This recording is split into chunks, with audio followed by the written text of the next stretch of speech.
Okay, good day, everybody. Today we are talking to John Burke, CEO of the Armada at Spanish Point here in Ireland, and we're following on with our theme of green leadership for hotel managers. So, John, the first question, first of all, thank you very much for giving up your time. Welcome. The first question I'm going to ask you is, what is your understanding of corporate social responsibility from a hotel's perspective? So, in the last number of years, I've broadened my perspective of what it means. There's always going to be that environmental component to it, and that's always going to be the one that comes to the fore and has come to the fore so often.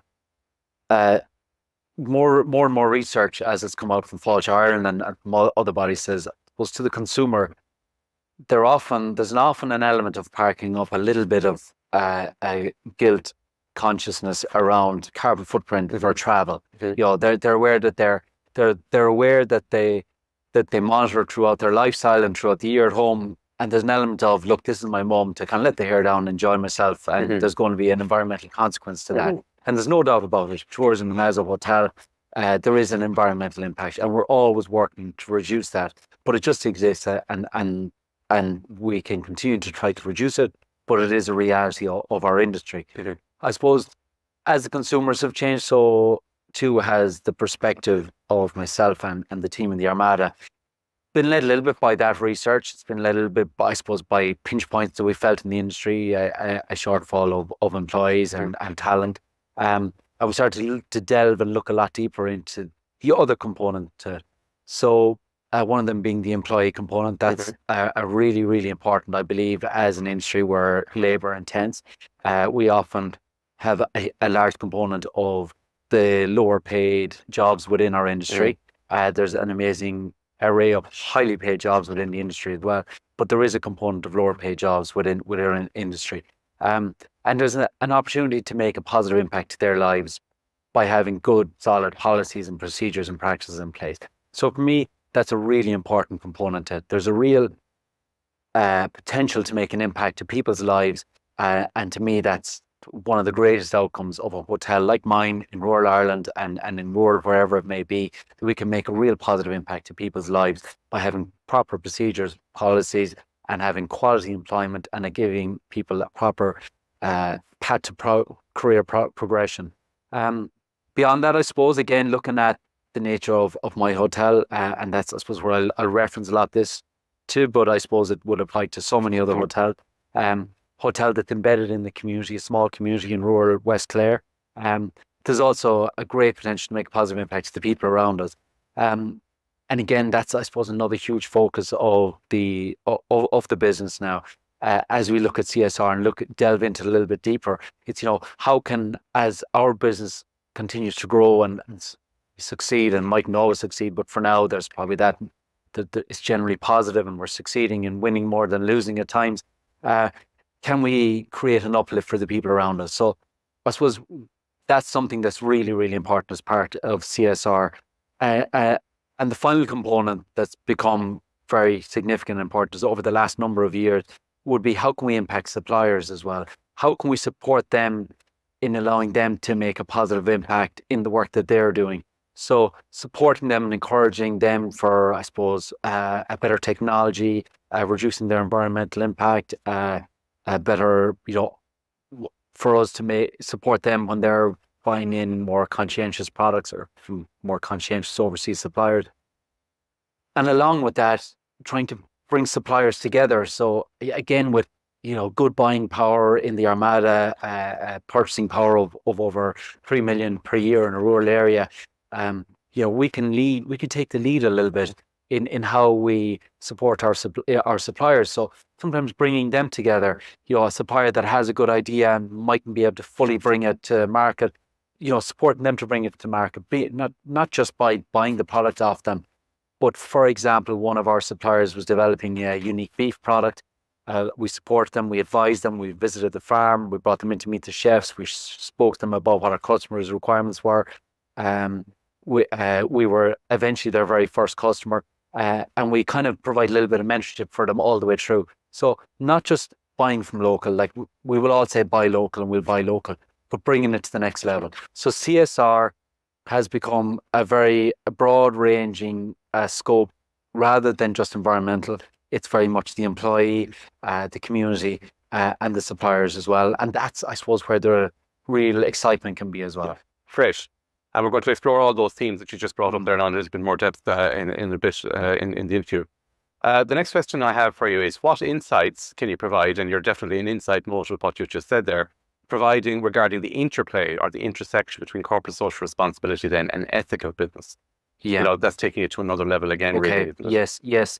So I guess to become the Armada has become the first B Corp hotel in Ireland, and there's Now, for the international audience, what do you mean by B Corp? well, yeah, B Corp is a highly regarded international accreditation, which is great. So Patagonia would be one of the flagships of B Corp, flag bearers of B Corp. But it can be difficult enough within the hospitality industry to achieve B Corp. B Corp, I suppose, takes a very stringent, in-depth view of ethical business practices, and that's something that we've been really proud to develop. I guess ethical business practices to me is what does business, can we make a positive impact around business, and can we do it in the right way? Can we make the right choices? Can we have strong governance practices would be really, really important around it as well. And B Corp is a good way of monitoring that and assessing that. And we've performed really well on that front. Ethical business choices to me, I suppose, is sometimes about paying a little bit more for something because it's the right thing to do. Right. About supporting our employees a little bit more because it's the right thing to do, and it may put pressure on, and it may eat into profit and bottom line, but it's the right thing to do. And I suppose B Corp, the simple message about B Corp is balancing purpose and profit. And as a B Corp business, we're saying that, obviously all businesses need to be profitable to survive, and profit isn't a bad word. Profit can sometimes be, business can be seen to be so focused on profit that it's at the detriment of everyone around them. But B Corps, firstly, to become a B Corp, you have to be a profit-making business. You can't be a not-for-profit, you can't be a charity, etc. You have to be a profit-making business. So it's saying that why can't a business be profitable, but also providing benefit to those around them? Why can't it make a positive impact to those around it? And I suppose an ethical business to me is a business that can be profitable and they can make a positive impact to those around it. So now you are the CEO of the business. So how important is leadership in terms of corporate social responsibility and ethical businesses? Does it all begin and end with you as the owner, business owner and manager? Yeah, I believe it's so important that leadership is on board, and for the right reasons. For me, the right reasons are I'm 25 years at the helm in Spanish Point. If I'm going to be there for another 25 years, it has to be more than the bottom line and the set of books. There has to be something, there has to be greater value than just financial. And that has kind of driven me and spurred me on to say, look, let's try to do the positive work along the way, because it's exciting and it's interesting, and it'll attract talent, and it'll attract the right talent. It can't just be led by the leadership team for marketing purposes, because you know what, if we push this out here, we're going to attract corporates because they're going to be all over this. That's just all wrong. And that will, the next thing then will come along, and then the lead that desire from leadership to push that agenda, will cool down. The next thing might be, there's, better digital marketing strategies, or we're going to redevelop our website and we're going to join chambers of commerce, whatever it might be. There's always going to be new strategies around sales. So it has to be more than a marketing. It has to be something that's embedded in the brand. The brand being, what does this business stand for? What does this business mean?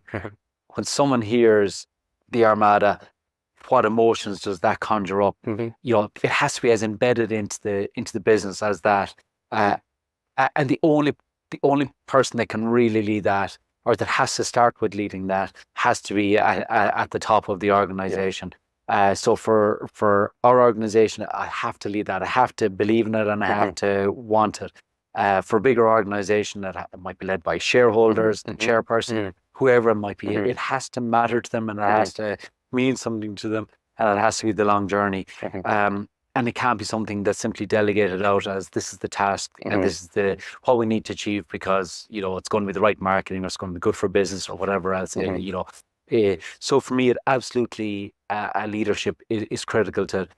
So, from your perspective, then, what, in your opinion, are the key notable features of sound leadership in the context of corporate social responsibilities? You just mentioned they're going through CVs. When you're looking for leadership for the business, what are you looking for in terms of corporate social responsibility, as terms of attributes for that person? Yeah. So I think for certain roles, like we have a wellbeing manager who actually has taken on board the B Corp accreditation and a number of other components of CSR.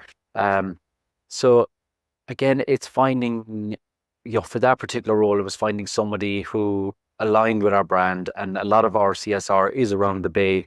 That's what brings our brand to life, and that is something that we can believe in more. So how can we protect, the Bay and the area just outside our doorstep? So for that role, when I saw somebody that was a lifeguard, that worked with clear water safety, that is active with the surf organizations locally, you're starting to see somebody that lives that life as well. Now this person had a master of HR and a few other components, but equally as important as the masters in HR, it was somebody that lives the life that we want to be or to support. Exactly. When somebody brought those characteristics, it was that was just the perfect CV. So when you start seeing components like that in a CV, then it really brings that to light. Exactly. So if our brand is all about life by the sea, and therefore we're bringing our CSR strategy by protecting the sea, protecting the Bay. So within leadership roles, it would be great with the top of leadership if we have people that are interested in the Bay, that are interested in the outdoors, invest in that lifestyle, are willing to buy into it and believe in it, are active. That might be very simply, they don't necessarily have to be an adventure sport enthusiast surfing, the cliffs of Moher. It might just be someone who says that they love walking by the Bay, or they participate in beach cleanups, or it could something like that is as simple as it could be something as simple as that, as much as whatever further education they've done in that, or the right qualifications are in that acumen that they may have. Exactly. If they can believe in it, and if they live the life, then it's as important. Now, you mentioned there about the whole, at the start, the part of your CSR strategy is the whole employability piece of it as well. And in terms of your hotel's corporate social responsibility policies, in what way do they identify or reflect the UNWTOs Sustainable Development Goals? So there's 17 of them, and one of them specifically looked at sustainable employment. The idea that local people in an area, there has to be something back for them. Yes. So how does your brand and how does your business align with or take cognizance of the UNWTO Sustainable Development Goal? So we've delved very deeply into the employee piece in the business model and strategy. Another component, the number of components to would be, I suppose 80% of our employees, first of all, come from within 10 kilometers of the hotel.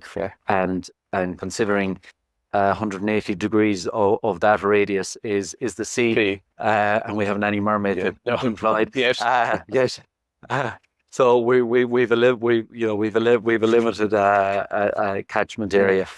So we have a huge number of people from a small rural area within 10 kilometers, 80% of our employees. So within that, we've delved into, I suppose, supporting people from disadvantaged areas. So and that was an objective of B Corp. So we would have looked at areas where there would have been, I suppose, DESH schools, and how do we, we're in work there, there aren't really disadvantaged areas by what the UN might see as disadvantaged areas.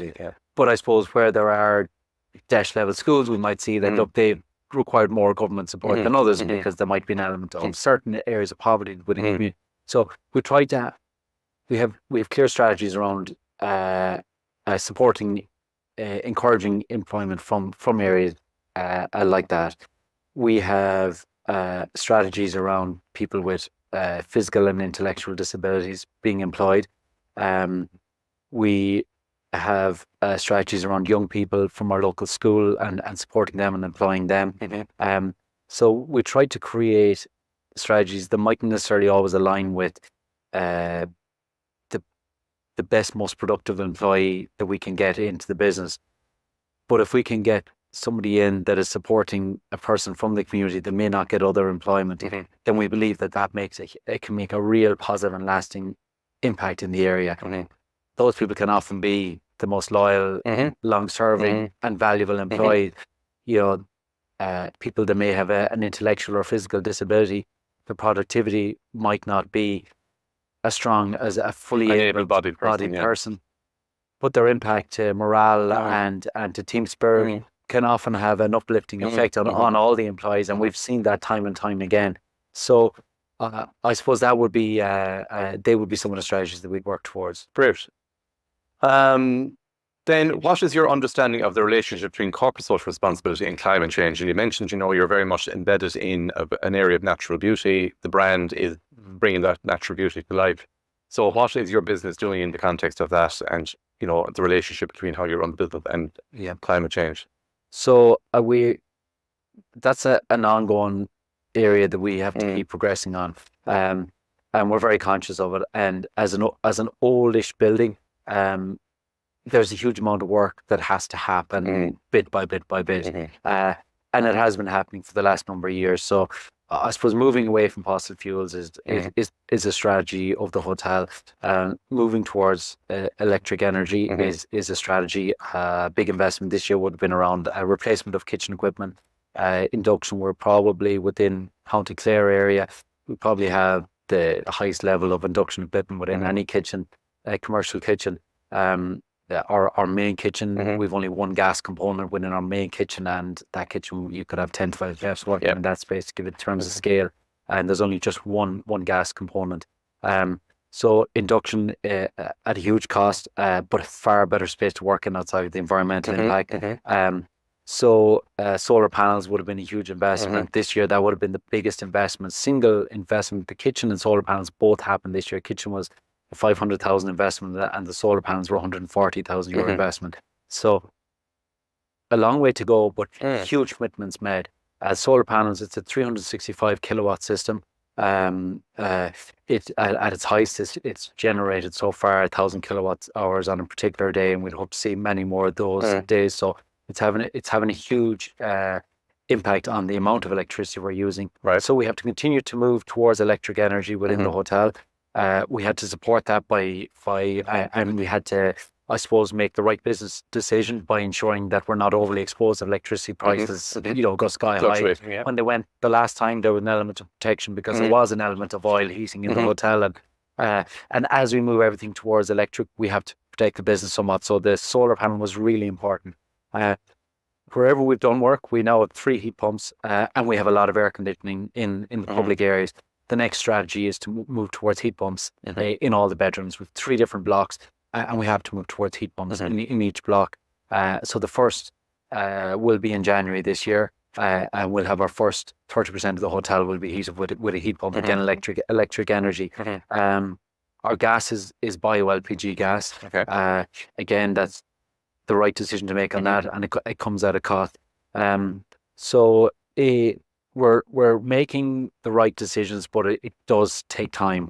I suppose the other thing is reduction of consumption. And the advice is always the best energy is the one that you don't use. So we have to continue to reduce, and that's training and development and ongoing education within the workspace and reduction of consumption. So we monitor consumption continuously, and we're setting targets, and we're creating targets within the team and within the management team for that on energy usage.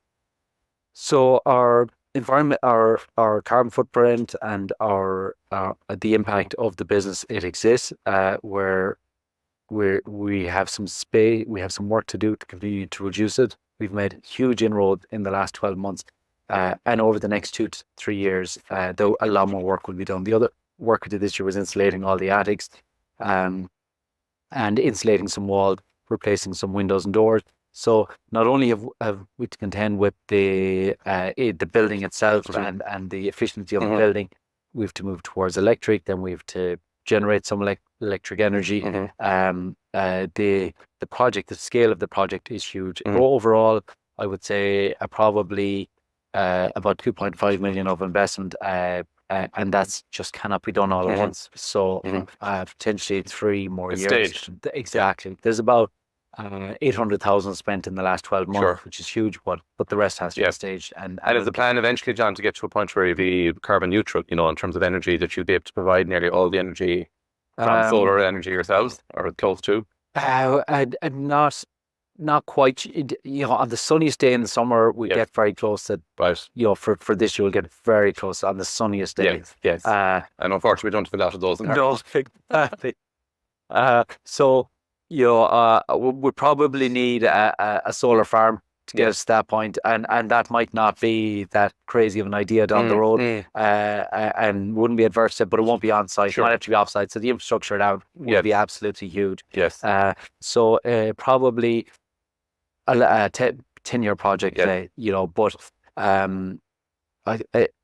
making the right other decisions along the way, and there is a lot around carbon neutral businesses, but I suppose the real meaning of carbon neutral businesses and the impact of everything we use, it's impossible to become carbon neutral. Completely, It's like if we start to take into account the carbon footprint of the guest traveling business and everything else. But we're certainly moving in the right path. Very good. And it will take a lot of investment, and it is the right thing to do.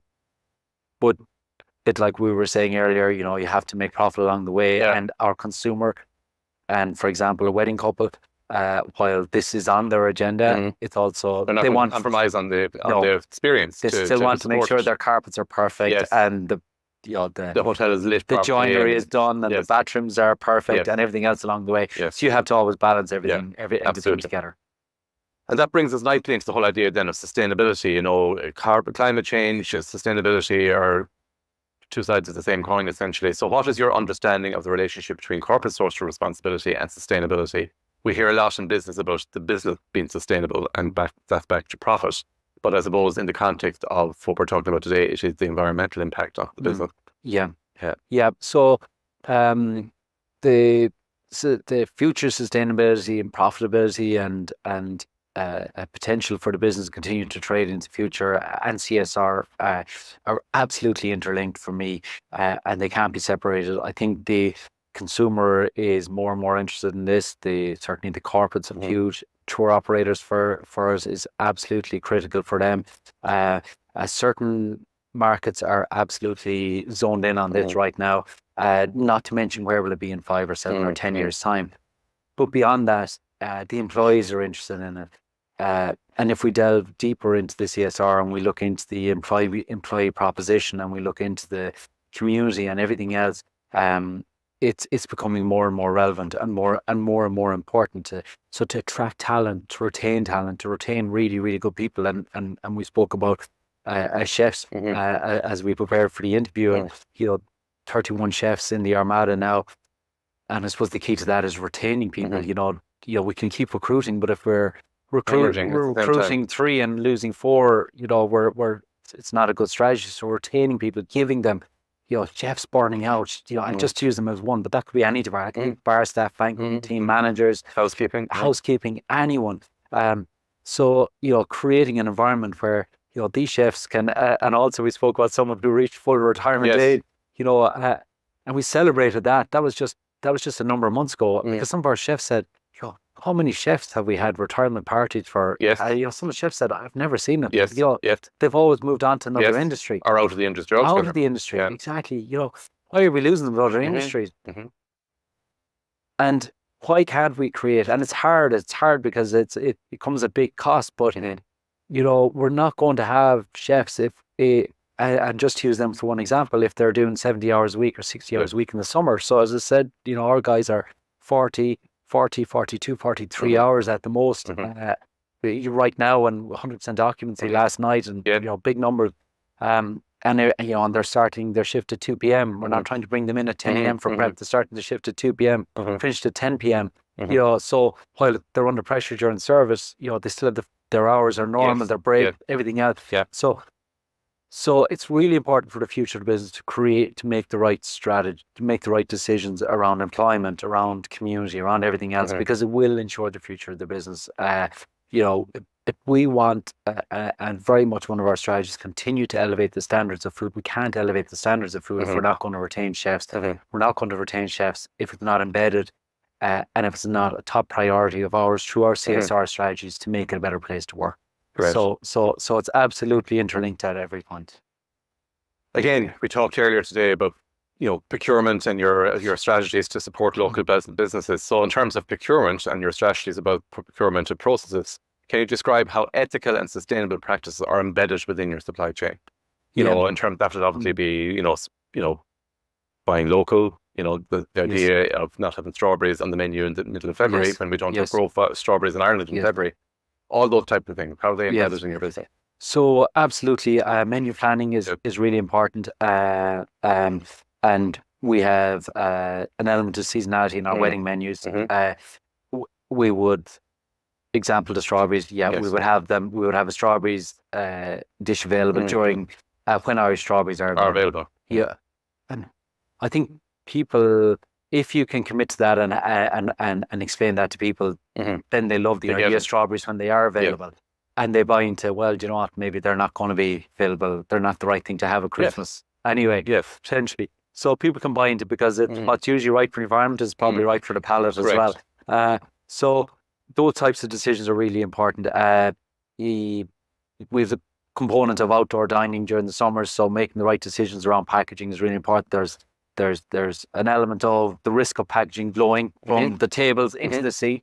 So I suppose making the right packaging choice is really important there, and that takes work. So for example, our packaging being compostable for our outdoor dining, it's fine for bags and boxes and all of that can be done. But when you get to ketchup, it's very difficult. Like, you can't get a compostable ketchup. We couldn't. We tried. So we had to buy our large buckets of ketchup, and we had to decant them into individual compostable units, containers, and that came at a real cost and a real commitment. So when it gets busy, we could have somebody for half their shift just dealing with ketchup. A real cost. But if we are saying that our packaging choices are right, and our purchasing choice around packaging are right here, well, we can't just say, well, you know what, there isn't really an easy solution for ketchup. There isn't really an easy solution to that. Well, actually, there is a solution, but it's just not easy. We got to live it all the way through. So decisions like that are really important. And again, outside, plastic bottles are far better and easier, and there's less risk of outside from breaking and all that type of stuff. But you know what? We're not using plastic, so let's stick with it, and we have to make sure we have enough staff on and we clean it and we do it right. So we have a policy around purchasing that if there's an Irish supplier, I suppose, first of all, an international supplier, we're willing to pay at least 10% more for the Irish supplier, and the same then goes for if it's local supplier versus an Irish supplier. A local being within 80 kilometres when it comes to buying for us, we define as local within 80 kilometres. We will pay a premium price for local. And we can pay more. It just needs to be approved. But our purchasing manager, without any approval, should make a local decision for 10% and can go for approval beyond that. So I suppose all those decisions are right. And then it's everything down to the compostable pods in rooms for the Nespresso machines. Again, they cause a little bit of problems with machines. They might confuse it as well, and they come with a premium price. And they mightn't be the brand of machines we have when it comes to compostable. But it's making those decisions all the way through. So I suppose making purchasing decisions that has to be part of our supply chain all the way through. So from our fish, season of fish, we really want to get to the stage where we're, one of our dreams would be that we're buying during the busy season, buying just an entire catch from. There's only one fisherman in our community now. Right. For our local area, was a fishing area just further up the coast. In that particular port, there's one full-time and one part-time fisherman, where there might have been 20 before. We'd love to see the idea of his catching lobsters. Then they're going, and a lot of those lobsters are going to France and Germany. We'd love, and that this will come with a bit of work, that we're buying his entire catch of lobsters for a week even, and we're just going all in on that, and making sure that we've assign lots of labour to that. We're processing, and every outlet, it's lobster this, lobster week, spring rolls, lobster week, everything. And then maybe we're buying his entire catch of fish, and it might be pollock and it might Yes. be, the less trendy fish. Yes. But this is what we're doing, and Yes. this is as local as it gets, and this is buying his fish and potentially paying a premium price for it. But this is really, really local. This couldn't get any more local. So it's those type of decisions are. And I suppose the storyline behind that is something that's attractive to consumers as well. They're reading it on a menu that the lobster is literally from outside the door. That's right. Exactly. It really buys into supporting the locality. That's right. Yeah. Like local is always better for the supplier, for the consumers. Where does the challenges arise is the predictability, supply and pricing and different things like that. Continuous supply. So we just have to be, we are making the right decisions on it. But we have to keep committing and making more and more decisions around that. Very good. Again, something we alluded to earlier, and I said we'd come back to it, and we'll come back to it now. From your knowledge and experience, how interlinked is ethical employment in our industry with corporate social responsibility? Because, like it or not, our industry does get a very bad rap for low pay, long hours, etc. So how does your business wear that circle? Yeah, it's a tough industry. There's lots of tough industries out there. You've a bit of construction going on here. Absolutely. We always think we've the toughest industry, and then we renovate in January, and we look at these guys coming in working hard and long days and long hours. So sometimes we can get caught up in this bubble and say, we're the hardest working industry out there. But actually, I experience with so many other industries, whether they're suppliers or whether they're construction workers or something. There's a lot of hard working industries out there. I suppose the nature of our industry, maybe it's the nighttime work, and it's the nature of, if you start bringing alcohol into the consumer profile can change a little bit.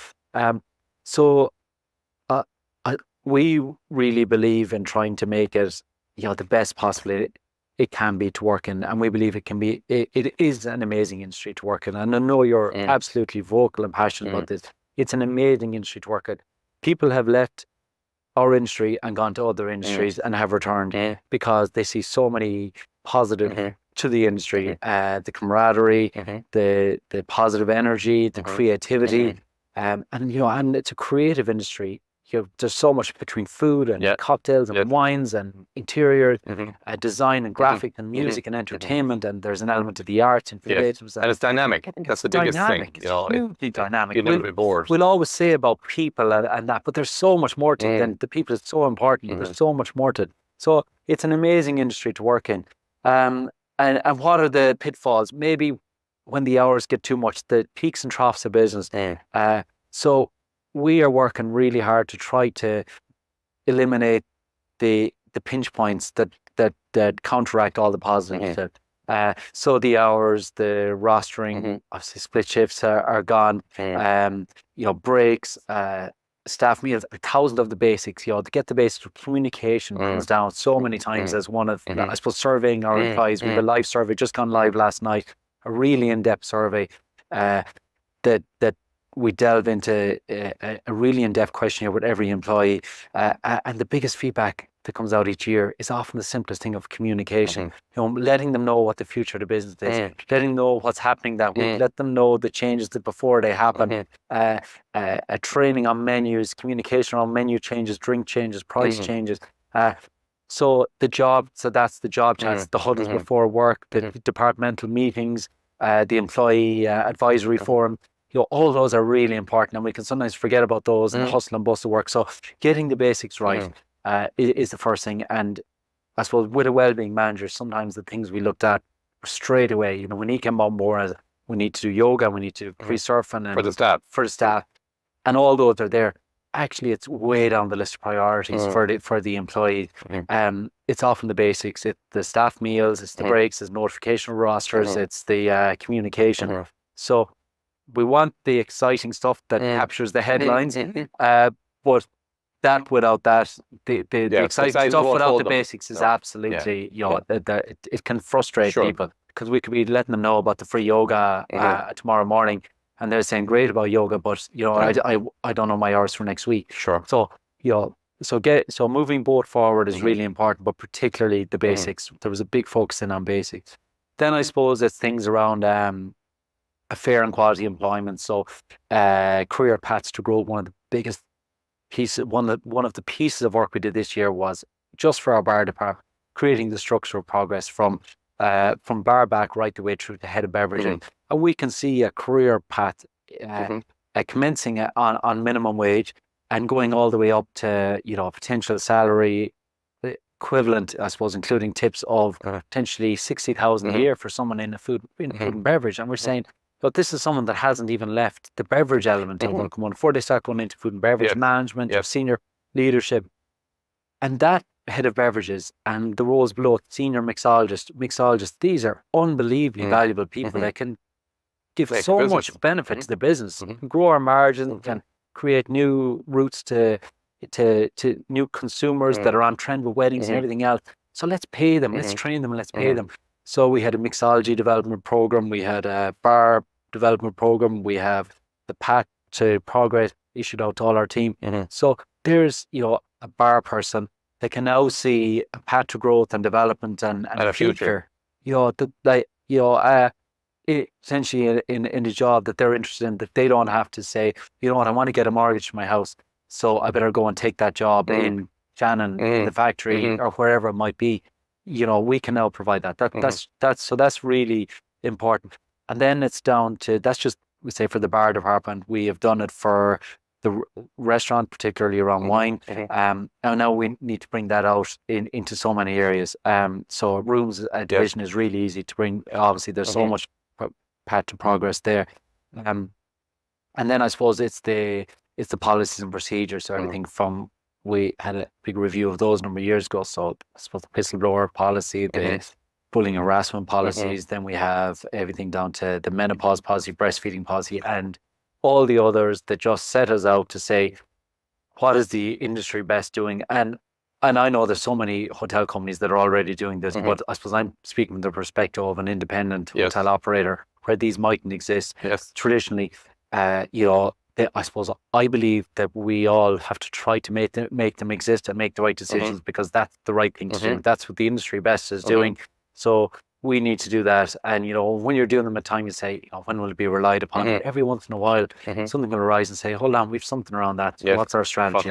Our policy. So we can make it a good quality, develop a good quality employment proposition. Great. We're nearing the end, John.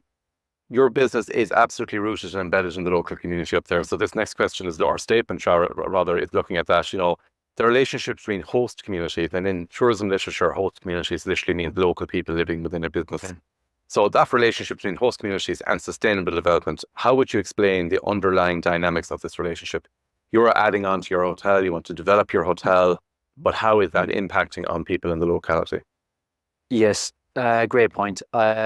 So again, the first thing is to be aware that I can become so insular, and sometimes when you're listening to consumers who are so pro the business, they can drive that insular focus. Tell you what you want to hear. Exactly. And say, isn't this business great for the area? And look at all the people you're employing. Look at all these young people you're employing from the area. And you're sponsoring the team, or all that stuff. And you can start believing, you know what? I'm a hero. We're doing so much. But maybe there's a consumer that doesn't come into the business. Maybe they're just not in, for no reason, for no bad reason. It's just not their thing.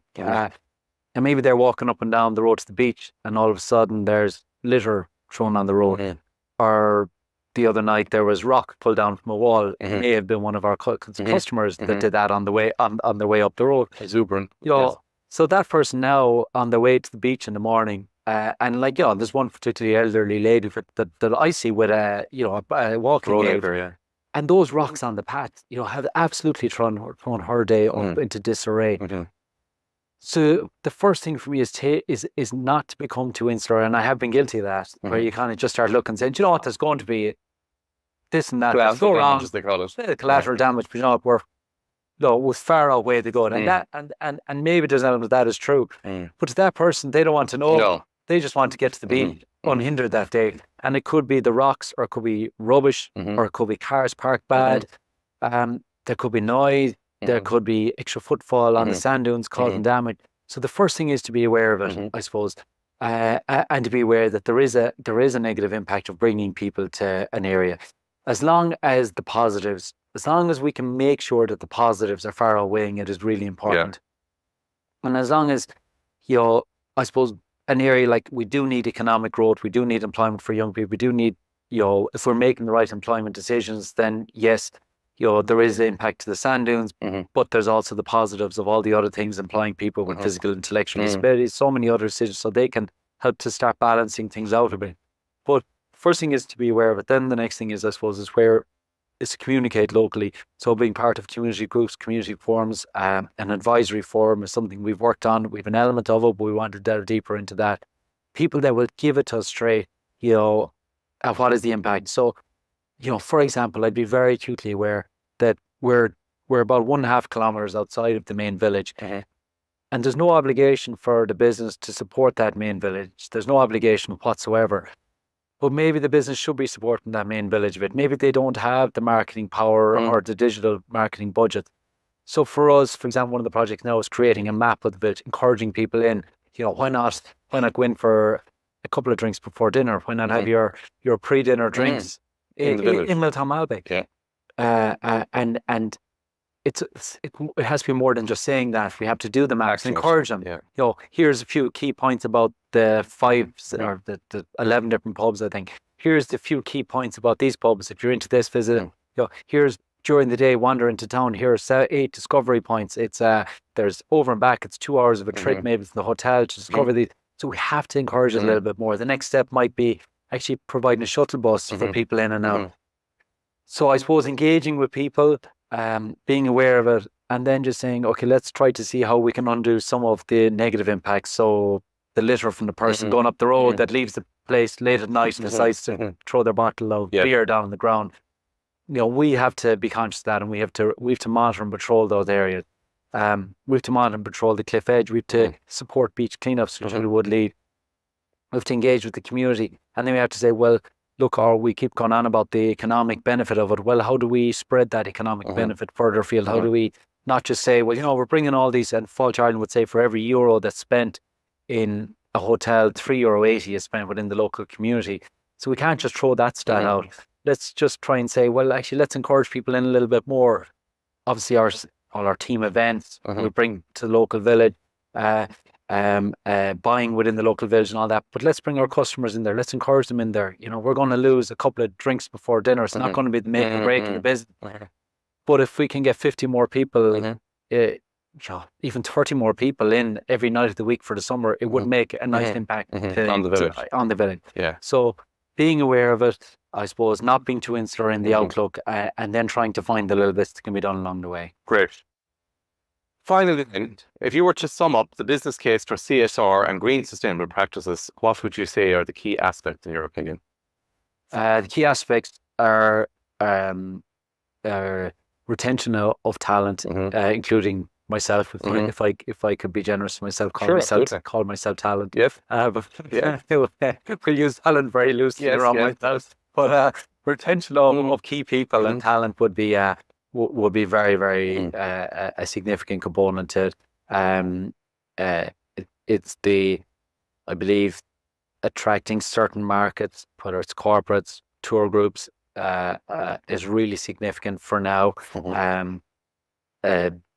We're obviously the basics of reducing environmental impact and doing the right thing for the environment, I suppose, is the first thing, but that's the given.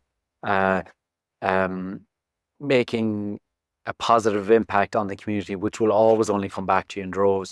That positive impact, those right employment choices will always come back to you in droves, and will always ensure the longevity of the business for those down seasons when we can rely on, where it's peak season now, and we're so focused on tourists, but then there's November, December, January, February, and that local trade, that care trade. So CSR choices will support that. It'll elevate the brand. We can spend so much creating brand and marketing strategy. But for me, the most important thing for brand is CSR strategies. Having it embedded in it, having a business that matters. And I make so much of my purchasing decisions. I mentioned about Patagonia, a Finisterre, camper there, the shoes. I will make purchasing decisions around them because I know that their credentials are strong. Yes.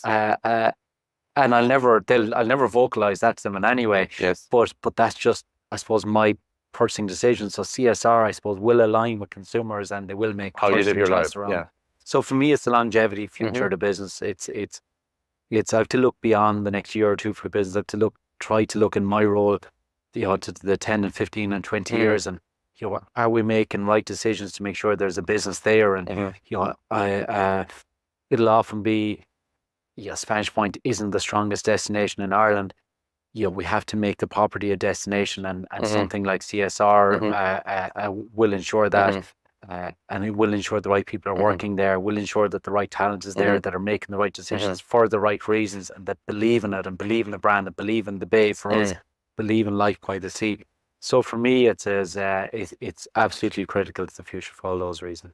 And you mentioned there going way back earlier in the interview, John, you're 25 years at the helm of the business, and I got a sense even from that statement you're actually thinking of legacy here. You're thinking of the day will come when you want to retire yourself, but you want this business to continue long after you. Yes, and to build on what you've achieved in terms of sustainability, embedded in the community. Yes, that's right. And actually, as part of B Corp within the Articles and Memorandums of Association, it's embedded now within that we have to make the right choice and we have to make a positive impact where possible on the community and the people around us. So it's right back now into the foundation of the business, and I would like to create that legacy of business that's solid and it's secure and it's made the right decisions along the way. And I suppose on the other side, I'm conscious 25 years in, there's a risk of getting bored with it, and and so many businesses that can happen. That it just becomes humdrum. It becomes humdrum, and the leaders can clock it in, and just kind of get through it. And to the detriment of the future of the business and the employees, and it can have a business can fail because of that. So I have to be conscious not to get bored, and something like this is exciting and it excites me. And if it can just keep that excitement and spark right, well, then that's really important for the business as well. So the right spending and decisions are made, and the right investments are made, etc., etc. So it would be great to be part of something for 25 more years.